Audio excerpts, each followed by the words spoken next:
York City Independence Party and on the board of Open Primaries. In July of last year, Senator Schumer wrote a New York Times editorial titled, "End Partisan Primaries, Save America." Open Primaries and the New York City Independence Party came together to lead the gathering of thousands of signatures on a petition calling on the senator to urge the Democratic Party in New York State to open its 2016 presidential primary so that independents would be allowed to vote in that primary and have a voice in the presidential election.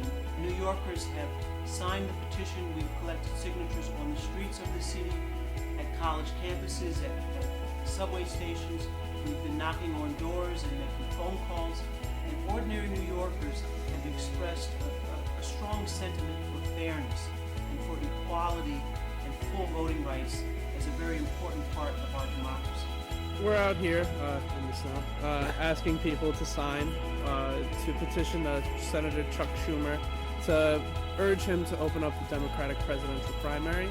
In a New York Times op-ed recently, he proposed an end to partisan primaries, and this is our way of showing him that thousands of his constituents are urging him to do so. We've been here for, I think, an hour, possibly. This is something I really believe in. Like, it's unfair. Like, I had no idea when I registered independent that I wouldn't be able to vote in primaries, and that, like, we were really treated like second-class citizens. Like, we're paying taxes for these primaries, but we're not allowed to vote in them. The goal of the campaign is to educate, inform, and really spread our grassroots grassroots imprint. It's really an important part of the independent reform movement, is having a grassroots movement that is educating people about structural reform. As an independent, when someone like Chuck Schumer says that he feels like it's time to open the process, that was something extremely important, and something as an independent activist who is really considered an outsider can use as a tool to build coalitions. We're out in the street and all kinds of people are just on this and very agreeable to it. Party affiliation should not be a factor in determining who gets to vote and who doesn't. There's 2.9 million independent voters in New York who pay taxes to support the primary elections, who are excluded solely based on partisan politics. I just believe that we need more people to vote, more independent voices in the voting polls. If we had a less partisan political system, we would be better able to deal with this crisis.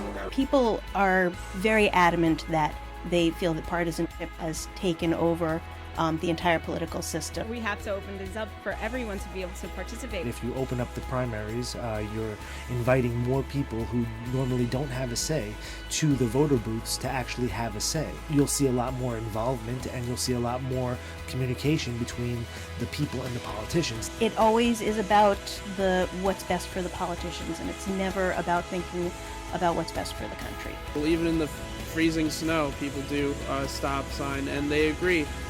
They need more independent voices. It requires people on the ground to make these changes happen. There's no other way to do it other than the people standing up for their own rights to take back their country.